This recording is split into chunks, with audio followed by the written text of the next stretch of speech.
Chase Thomas podcast.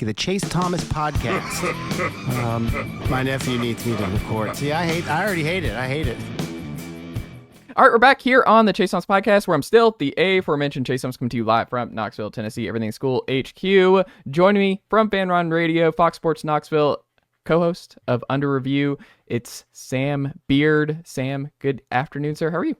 Yeah, good afternoon, Chase. Appreciate you having me on. Good to finally get on here. I feel like I've seen a lot of my FanRun affiliates, some people that we have on our shows on Under Review that have made an appearance with you. So I'm honored to have gotten the call today. I'm feeling good, ready to get after it with you.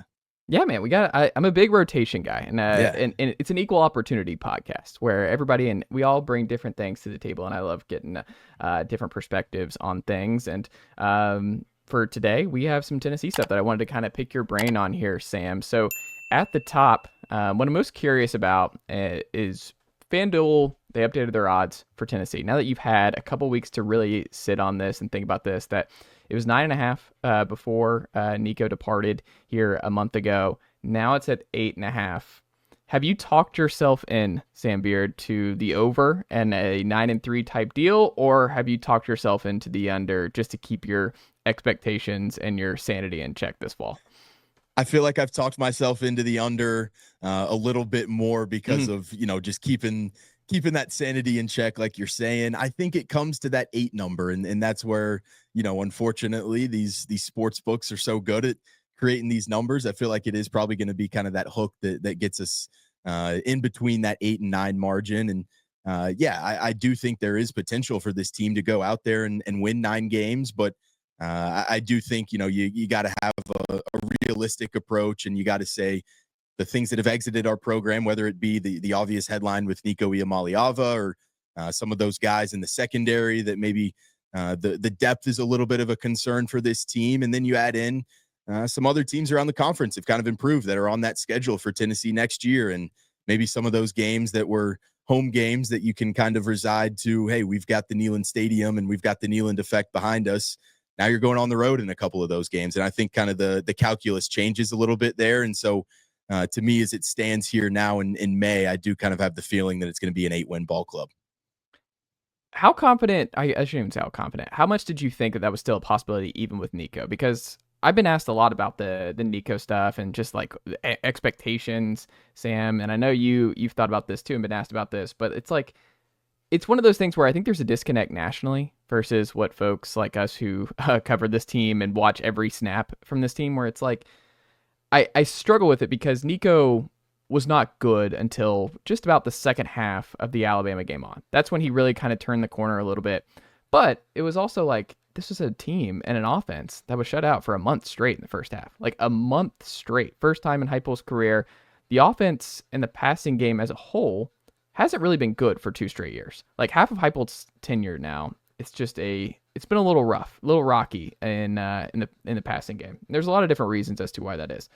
So it's like when the win-loss total goes down just to win, I was like, I think that's probably where it should have been before the year. Like I think the 9.5, just sharing that with Georgia, Texas, and Alabama at the top of the conference, I was like, that's just too high. Like I want no part of the over there because it would require Tennessee to win one of 3 games that Heupel has not won yet. He hasn't beaten Georgia, and he hasn't won at Alabama or Florida yet. So to get to 10-2 and back to the CFP, it was going to require Heupel to do something he hasn't done to this point. Doesn't mean he couldn't have done it in year 5, but it was just like, man, I don't know if you saw enough from Nico last year where even if he did get a little bit better from the second half of the Bama game on, I still thought there were a lot of things where I was like, he's okay. Like he can make a little bit of a leap, but I don't think we're looking at a Heisman type breakout here. I think but it's also a team that's won 19 games in the last 2 years with, I think, below average quarterback play. So it's just, I go back and forth, and I really struggle with it. But I'm kind of with you where 8-4 feels the best to me, but I also think they're still going to be favored in 9 games. Like I'm looking around the calendar and I'm like, he's lost 1 home game in 3 years. So it's like, yeah, Oklahoma's kind of scary, but I would be a lot more dubious if it was in Norman like last year. It's here. And I think they're going to be favored in that game. And I mean, do you really want to talk yourself into Mississippi State being this year's Arkansas on the road where that's the landmine? I'm like, Arkansas was kind of a middle of the road team. Mississippi State's like one of the 2 worst teams in the conference this year. So it's like, you have to squint really hard to talk yourself into Miss-State being the landmine game on the road for Heupel. And I'm just like, the schedule's still just too good. So then I'm like, am I back at 9-3? I don't know what I'm going to do when it comes time for me to make my official prediction here, because I'm with you. I go back and forth on it still. Yeah, and I think what was interesting in the whole Nico saga, you get the national perspective coming, and the sense from, all the national media pundits is that this was a Heisman front runner that's leaving your building, and this is a game-changing quarterback. And yeah, exactly that. If you were a guy that watched Tennessee football snap in and, every single play, I guess, last season, he wasn't necessarily a guy that was going out there and making game-breaking throws and putting the ball on guys that said, oh, wow, this is the reason why we won this game. It was a lot of Dylan Sampson was the best running back in the conference, if not one of the best in the country. And you had a great defensive unit that has taken a step up in just about every single year since Josh Heupel's gotten here. And so I do think there was a little bit of, hey, Nico's a guy that's got all the talent in the world, and you've seen what you can do when you kind of get another year under your belt in the system and you get a little bit more comfortable. On the flip side, it was a young wide receiver room that he's going to be working with. And you've got a lot of talent that on paper is going to be there, and guys like Mike Matthews and Braylon Staley, but we haven't really seen those guys hit the field yet. And so how is that going to mesh together? And I think it's very fair to have questions about, was Nico just going to come in here and turn this program around, when that was the expectation maybe coming out of high school when you paid him the $8 million. But after you've gotten him on campus and seen a little bit more of him, it wasn't the quarterback that was driving the winning for this Tennessee team last year. And so I'm very interested to see how that changes this year, because you've obviously got a guy now in Joey Aguilar that is a little bit less talented on paper than him, but who's to say that you can't just do the same things and go with the stable, of running backs that you've got? I know that you don't maybe have the star power in Dylan Sampson, but I feel good about Deshaun Bishop and Peyton Lewis and what they can bring together. And so to me, I think it's another year that you can lean on that run game. And I think the defense is still going to be there. And so when you're back at, the results of last year, like how many games did Nico go win us compared to what it was when it was just Dylan Sampson in that defense? And I think the question now is how much can you kind of rely on that same group to go do it again? And also the fact that you've got the people that, hey, is the Josh Heupel offense, is the passing game been figured out? Like, I think you've got that wrinkle added in with the new quarterback. It all makes it very interesting, but I'm kind of with you. Like, is it a 2-3 game difference? I don't really know, especially when you get some of these games at home, like you're saying. But are you going to be able to get a Josh Heupel squad that goes out and performs on the road, when that's been a big question of ours kind of in his entire tenure here? A lot of interesting storylines to unfold, but I don't know if they necessarily equate to being 2 or 3 games worse than what we were going to be with Nico in the first place. I'm right there with you, man. I will say Heupel's a trooper, man. Like, if I could get some truth serum from him to be like, hey, man, how much has the last 2 years just like driven you insane? Because the offense, like he wants to throw the ball down the field. He wants that electric offense. He wants the tempo. He wants it to look like 22.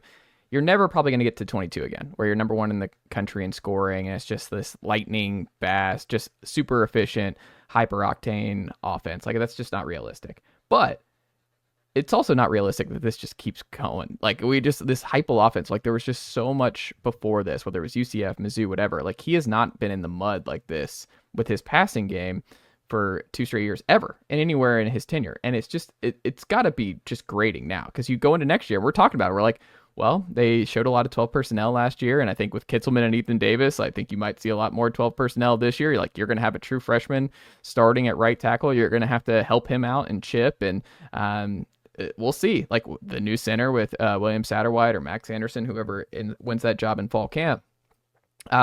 Like you said, they're going to rotate at running back a little bit more. I think Star Thomas should factor in a little bit too. And Deshaun Bishop's got to stay healthy. He hasn't been able to stay healthy in 2 years at Tennessee. When he is healthy, he's a good player, but he's got to stay healthy. And then it's the receiver part of it. And I don't know if you're like this, but I feel like, that meme, I'm going to become the Joker when people are talking about the receiver room. And I feel like that's where I'm at right now here in early May. I think we can all agree that Braylon Staley and Mike Matthews and Chris Brazzell, if they stay healthy for a full year and Tennessee doesn't rotate a lot, it's a good trio. Squirrel White did not stay healthy last year. Dante Thornton did not stay healthy last year. Brew McCoy in 23 did not stay healthy. Cedric Tillman in 2022 did not stay healthy. this idea that you can just turn injuries off at receiver is driving me insane because I'm like, yeah, in a perfect world, if they're all healthy, then Tennessee's going to be fine at wideout. The idea that all three are just going to be ready to go for 60 to 70 snaps a game all season long is just not realistic, especially young guys who are just going to see their snap count increase to crazy levels from a season ago.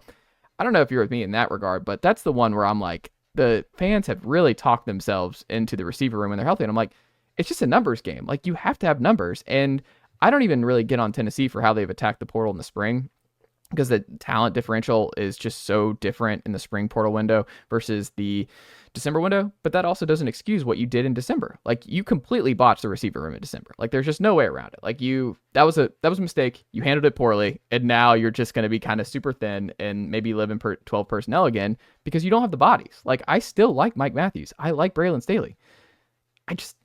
I don't know if they're going to be able to hold up. And history shows at least one of these guys is going to get banged up and miss some time. Like, it's just, football is a physical, violent sport. And the idea that all three of these guys are just going to play 60 to 70 snaps and we're all good is just, I can't process it, Sam. Like I said, I'm becoming the meme. I'm going to become the Joker here. Yeah, I feel like we've almost gotten into this sort of fantasy land where it's like, yeah, the Josh Heupel offense, you don't exactly sub receivers all that much, but you still need more than 3 on the roster. And exactly to your point, like, I'm glad you mentioned not only just the injuries from last year, but guys like Cedric Tillman that, you thought were going to be huge guys that were going to be staples of this offense. And it just didn't exactly play that way because of injuries. And so, yeah, like, I do think my biggest gripe with what we've done for this football team has been kind of the mismanagement, I guess, of that winter portal window. And obviously there's a lot more to it after we've seen what's come out with the Nico situation. But I think even that, to me, that's a situation where if you weren't happy with what Nico was doing even prior to what was maybe happening in December when he's asking for a pay raise in the midst of college football playoff talks, like, to me, that's a guy that you got to cut bait with in December if you're going to come make this decision here now in spring, because you've handcuffed yourself now with a guy like Joey Aguilar. No offense to him, but let's be realistic. If Tennessee said, Nico, it's our way or the highway, and we're going to show you the highway. Like, if they did that in December, I can guarantee that Tennessee would have a much better quarterback than Joey Aguilar right now if you did that in December. And so I think it's the same sort of ideology with the wide receiver room. Like, I can't, as much as I love, exactly like you're saying, I love Mike Matthews. I love what Braylon Staley's bringing on paper. It's still unproven talent. They've gone on the field about 2-3 times and played against real level competition, most of that being that Vanderbilt game last year. And so, I mean, they threw Braylon Staley out for 50 snaps against Ohio State. Like, I don't know if people realize, but Braylon Staley played 50 snaps, who redshirted, by the way, and they were like in a CFP game because they were so beat up at receiver. So when people are talking about the receivers and like staying healthy, I'm like, they were so beat up that they were playing a true freshman who redshirted 50 snaps in a college football playoff game on the road in Columbus. And I just got off under review talking about like what Georgia's done. They had a bit of an off year in their senses last year. And what did Kirby Smart do?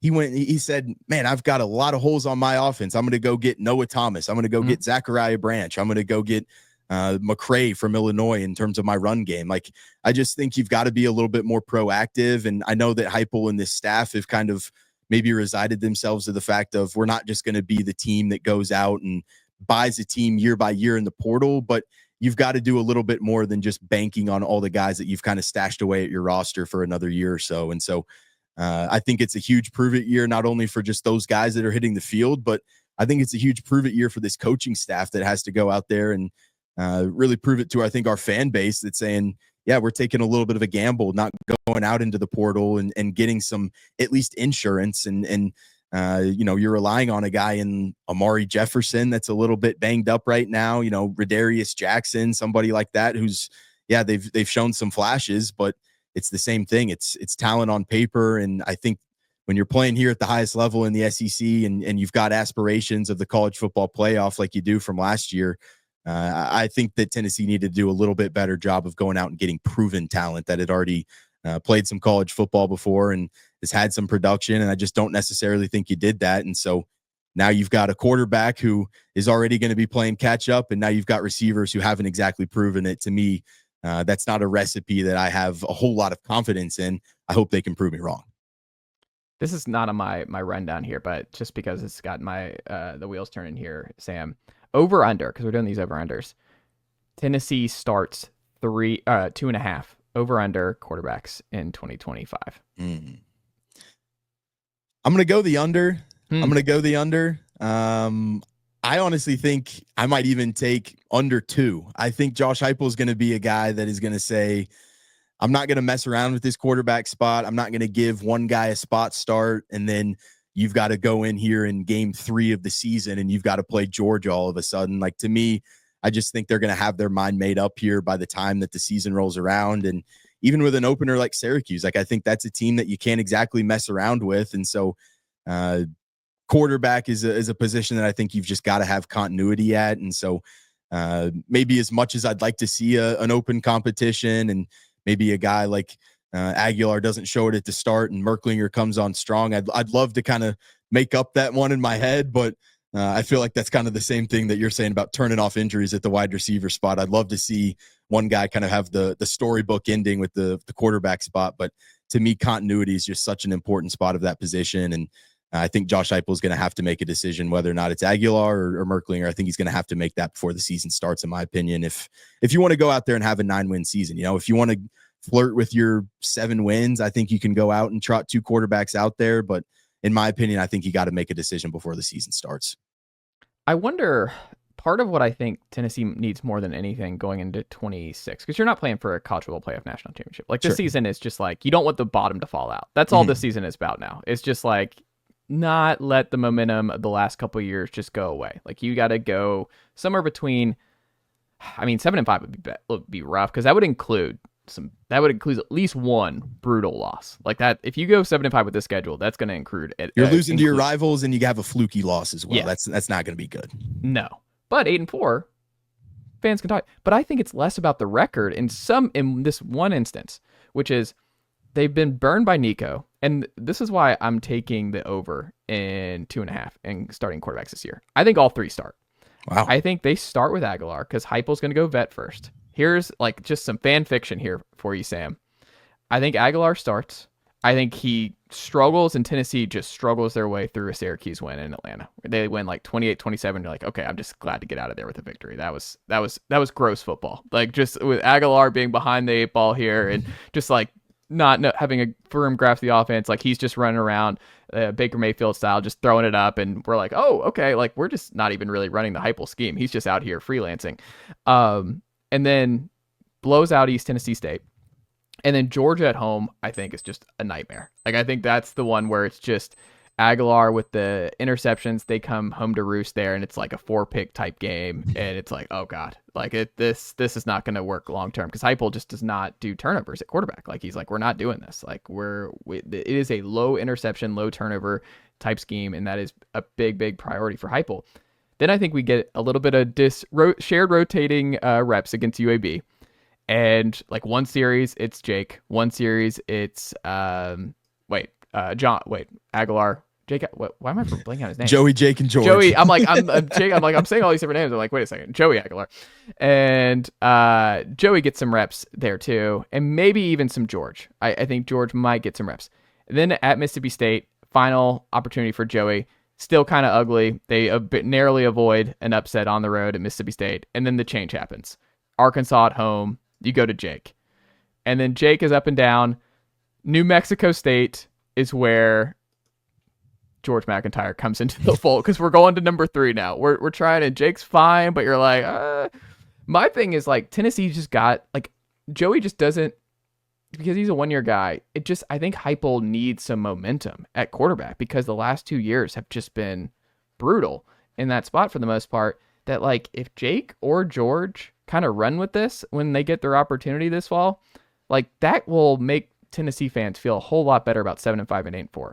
If they feel like Jake or George has a bright future and a multi-year future at Tennessee, because I don't think either are flight risks here, I mean, that's a great spot, because there's nothing better. Ask South Carolina fans. Like, they are so comfortable with Lenora Sellers. Like, when you have that in-house guy, and even if they're not the big-time Jared Curtis, Nico 5-star, if Jake or George just kind of gives that optimism and shows flashes, and you're like, all right, this is, we got something going into 26, that goes a longer way than just being 8-4 or 7-5. I think that's the biggest priority. It's like one of these guys just have to show promise. One of those two going into 26.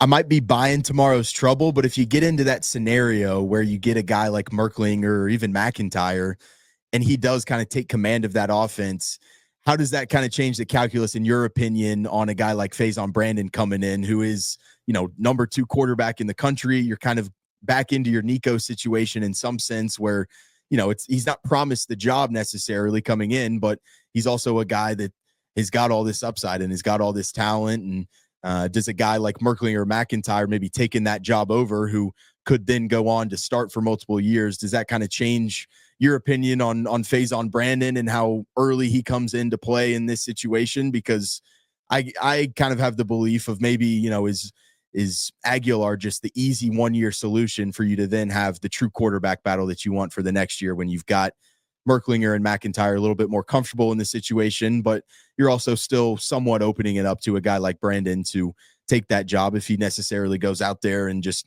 blows you away in camp? Or do you think that's way too far out into the, into the landscape for you to even think about? Or is it just something that you're rolling with? Hey, we got to go with the best guy available for this season right now. If Nico was still here, yes, I think that 3-man competition would have been a perfectly neat, ideal situation for Heupel and the staff to go into in the spring.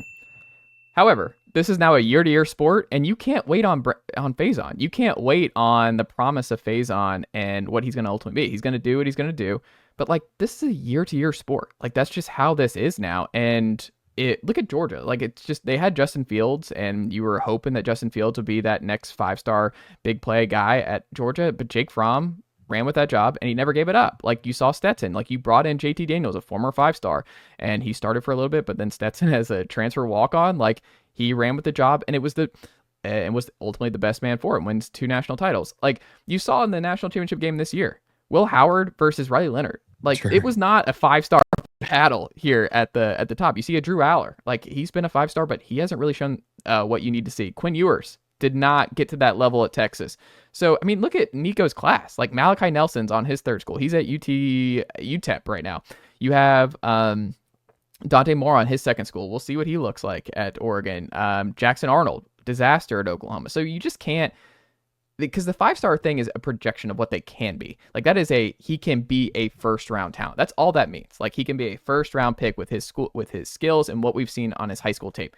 That doesn't mean that's what he's going to get to. And that doesn't mean those 4 and 3 stars don't have a better opportunity of being better college quarterbacks. Because at the end of the day, it's about winning college football games. So it's if Jake and George show promise and they show they're the guy, you live with whatever happens with Faison. Because that, you can't worry about all that. You can't please everybody. And the whole thing is you've got to establish a quarterback. It's been a rocky situation. Pardon the pun here. But it's been rocky top at quarterback here for the last 2 years.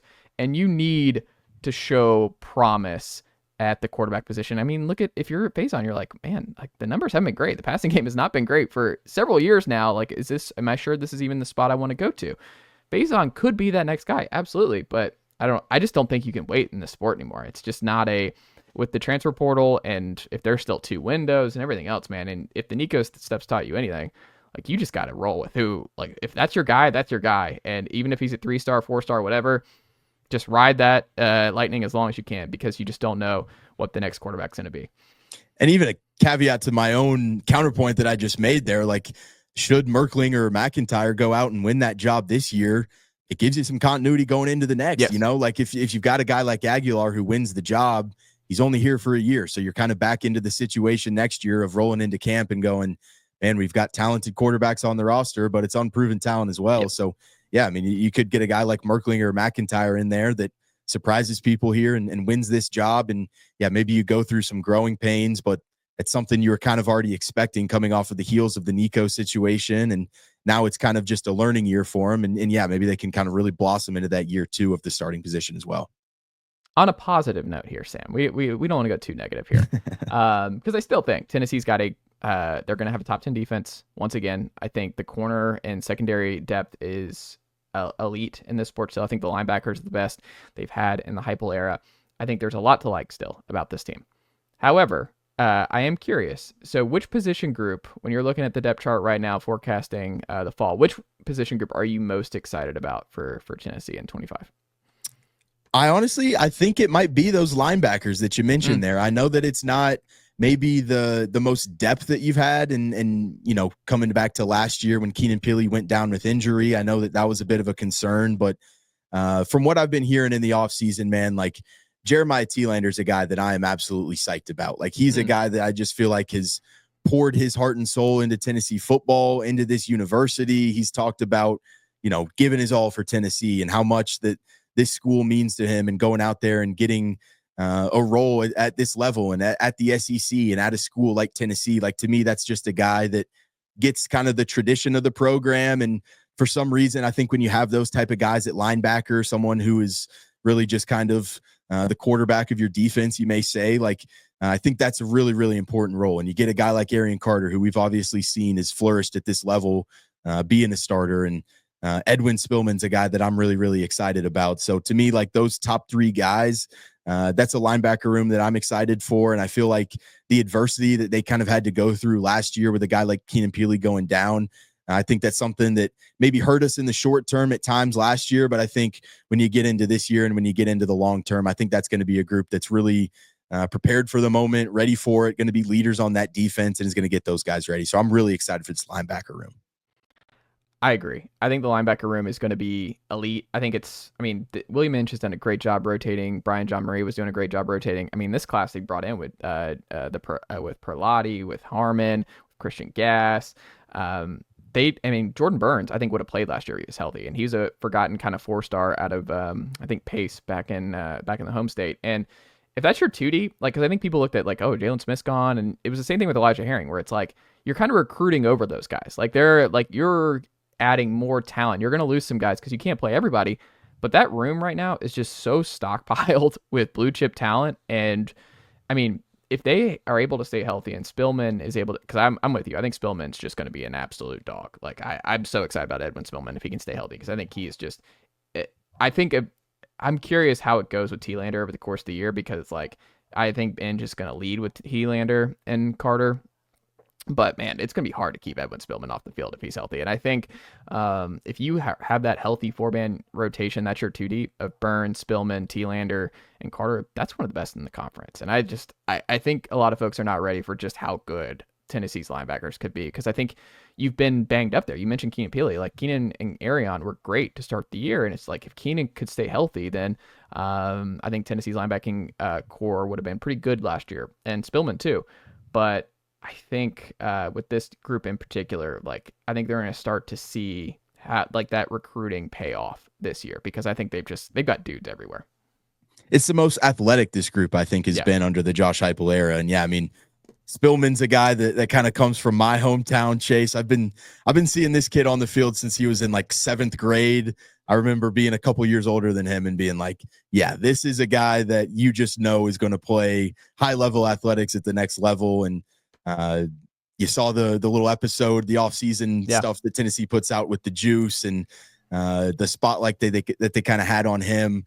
I think that's just a kid that's going to be ready for the moment. And you mentioned that freshman class that's coming in. Like those guys, I didn't even really think of those guys, because I just feel like you don't normally go out and play those freshmen. But to have guys like that have that frame and have that athleticism already as freshmen, like the depth that you're going to have with those guys, I think is huge. And being able to have those guys kind of at the second level when you already have supreme confidence in any group that Rodney Garner is going to throw out on that defensive line. And, I know you're losing a couple key players, guys like James Pierce, guys like Omar Norman Lott, Amari Thomas. I know those are huge contributors to last year, but the rotation that you had on the defensive line, the guys that you're bringing back, I feel really, really solid about those first two levels of the defense. And then secondary, I'm a little bit shaky on just because of the McCoy injury, but I still feel like when you get him back, the addition of Hood, you get Ricky Gibson in there for another year as well. Like I think that's a really talented trio. So for as much concern as there is on the offensive side of the ball, I think there's a ton of optimism that you should have about the defensive side of the ball for Tennessee this fall. And we're always accepting new applications for the Farouk fan base. If you're willing to jump in. I'm already in there. Yeah, there you go. Like what are they going to do at safety? I'm like, Idris Farouk and Caleb Beasley, man. Like it's going to be fine. Like I'm not worried about safety. I'm not worried. Boo Carter, he had I think 86 pressure grade, pass rush grade at PFF last year. And I think him at star off the edge. Like Boo is going to be really, really good for Tennessee here in year 2. And like you said, like even with the Dramod injury, I think he's going to come back fine. But even if he doesn't, like your 4 guys there, if you have Hood, McCoy, Gibson, and McMurray, I mean, McMurray was a top 100 PFF player last year at corner too. So that's deep. That's a veteran group. And I have a hard time believing I had the stat on yesterday's show, but they're the only team in the SEC to not give up a play of 50 yards or more through the air. Like this defense does not give up big plays, and the secondary does not give up big plays. And I don't see that happening again this year. I think Tim Banks's unit is kind of what this program is at this point right now, right? Like this is a defense first, run heavy, 12 personnel unit, and I mean I think you're going to see more of that. I think fans want to see the passing game and everything else, and like opening it back up closer to 22, but. My gut is, man, I think we're on the same page. I think you're going to see a lot of what you saw in 24, which is 12 personnel, great defense, a lot of heavy hitters on defense, and a rotation. That's what they'll get back from 22. The rotation at running back is something I would bet on. You're going to see several guys get opportunities. Yeah, and, I mean, I think for all it's worth about what I just talked about, maybe the concerns on the offensive side of the ball, like, it's not going to suck forever, right? At least that's the hope. And so while you're building this great foundation with the defense and what Tim Banks has been able to do in terms of steady improvement from a year-to-year basis, and you're getting a little more creative with some 12 personnel looks, and those tight ends are getting more involved.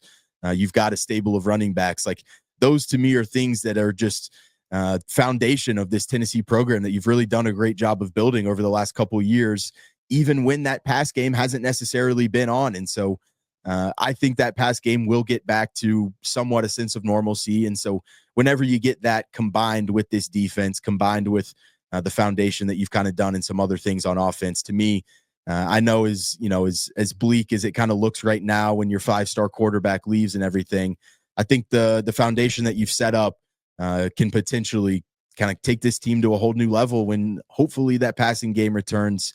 I don't know about this year, but maybe the year after that or something like that. I do think there's a lot of optimism to be had for this Tennessee football program moving forward. Yeah, I mean, if Jake would be such a great story. Like I hope it's Jake. Awesome. I hope it's Jake. Like I'm just gonna go ahead and say, like I hope it's Jake. Like if Jake runs with it, and I just feel like guys, I think he's just a good leader. Started all 4 years down there in Savannah. There's some Dobbsiness to him that I could see it working out, and a lot of fans being like, "Are we sure we have all these fights?" And it's like, just roll with Jake. Like Jake's gonna win games. You don't have to have the 5-star to win a national title. You don't have to have Merck's a gamer, man. I could see Merck being the one. I also think there's something to be said for an entire team having a chip on their shoulder. Yeah. Like I think you could go back to last year and say, not that there's a break in the locker room, but I do think that eventually you play, you get shut out on offense for a month straight, and the defense is saying, guys, what the hell? Like we've got to get going here. And now I feel like with maybe some of those distractions that have left the building, I think this is going to be a group that is just really locked in together. And they've kind of got the sense of everyone's writing us off. Like we've got enough right here. The classic Jemai Mashack from last year when you're shorthanded against Florida, like we've got enough in this locker room right now. And when you've got ultimate belief with a whole group of guys, I do think that's something that could account for some positive momentum going into the season as well. Final thing, and we'll get you out of here, Sam. Sure. Baseball. Mm-hmm. You can only make one bet here. Tennessee's offense and the power comes back before the end of the season, or Tennessee's bullpen gets it together before the end of the season. Which would you bet is more likely? That's a tough question. It's a tough question, Chase. I think I'm going to go the bullpen because I have ultimate confidence in Frank Anderson. I just feel like this offense has been dead for too long now. I know that you can make the same argument about this bullpen, but I think ultimately at the end of the day, you've still got top level talent there. I'm going to go back to, Josh Heupel's passing offense not sucking forever. I'm going to bet on Nate Snead not sucking forever. I know that he's had a tough start to this year and hasn't exactly been maybe the season that he had last year and being that leverage arm coming out of the bullpen. I still think he can be a guy that can do that. I really like Dylan Loy. I'm a member of the Loy boys. I don't know if you are, Chase, but Jack and Ryan remind me all the time. Don't give them any more. They're all in on this. But at the end of the day, man, I've just got ultimate confidence in Frank Anderson. And to me, I just think the approach at the plate has been a little bit different this year. I just don't feel like this is a group 1 through 9 that has been very locked in. And maybe you've got two guys that are hot at one point and they can get on base, but you don't have a guy that can kind of push runs across. It's some inexplicable things happening to me on this offense. And I just feel like this pitching staff has been such a strength of Tennessee throughout the time that Frank Anderson's been here. So yeah, it might be a little bit of an unconventional answer, knowing that the Tennessee's offense is always bound to get going and get hot at any moment. But I love crazy ass Frank. And so I'm going to roll with that bullpen. And I think I'm going to say the bullpen here to get hot down the stretch. And I think that can hopefully in turn give you some positive momentum on the offensive end. Yeah, I mean, I think they really need Nate to settle down and get back on track, which, like you said, I think he's more than capable of doing that. I think they really need Krenzel healthy. I mean, he's been a good find. I think that getting him back is good, and I just wouldn't take too much of Sunday. I think he's going to be someone you can rely on. I mean, they've really missed Kirby. Like, Binky just not being a factor was not something I anticipated. They really have needed what Binky could have been this year to get them out of jams and just the different kind of pitcher, off-speed stuff, not throwing heat. Like, he would have been, the Binky one will just be really surprising to me all year. I mean, Combs, you thought Combs was just cycling in as a transfer and he's going to just replace his brother as a closer. And that has not materialized. I don't even remember the last time we saw him in SEC play. Arvidsson is starting to show a little bit more flashes. You need some more from Arvidsson at this point. But yeah, I don't know. I'm with you. I guess you buy with Frank Anderson at this point, just because of what he was able to put together last year. But it's crazy that last year he was able to piece it together with Chris Damos and AJ Causey and Xander and company. But it is interesting that like they've hit really well on transfers, especially in the pitching department over the years. This year they just haven't hit. Like they took more JUCO guys, which is a factor, but they just haven't hit. Like outside of Doyle, who I still think was kind of obvious. Like Liam Doyle was going to be really good here on Fridays, but they just haven't hit. They haven't gotten enough. And they need more out of those guys, and like Crabtree, and it's just, if you go down the list, you're like, man, they've got to get a couple of these guys to get going and be someone they can rely on. But it's like, we're here in mid-May, or like you run out of time to find some bullpen arms that you can realistically trust here. But yeah, man, I don't know. I hope I think one of the two will figure it out, but both, I don't know. Both before the year is tough. I'll throw one out here, Chase. I know that we've been trying to pencil him back into that Sunday starter role. Yeah.